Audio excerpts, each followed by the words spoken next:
Alright guys, we're going to unbox and check out this new Fly Toxin helmet, red and black.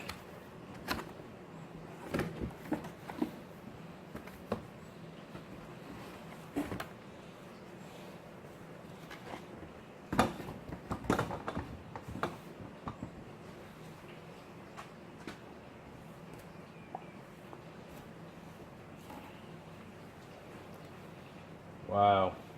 I really like that stitching right there. Look how thick that section of the cheek pads are. Wow. And that's because this is a adult extra small, so they have to be that thick. But Fly's known for thicker cheek pads anyway. Looks like they've improved on these visor screws too. They have a lot better grooves than they used to.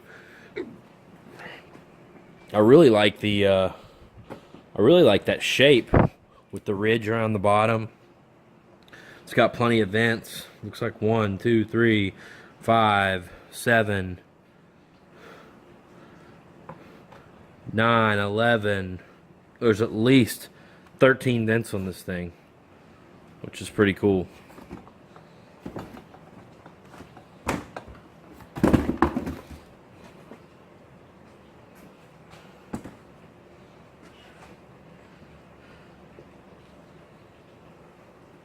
I think the only thing they could have maybe done to make it cooler is this black rubber trim around it, make that red. I really like it when they make those colored.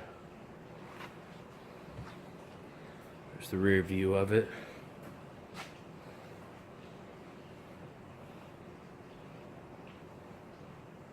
DOT and ECE approved.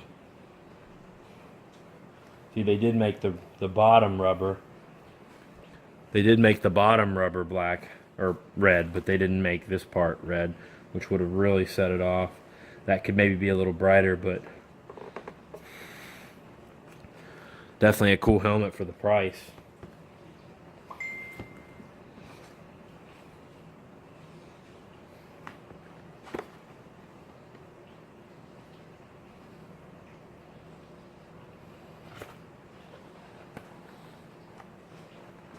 Where's the big Toxin logo right there?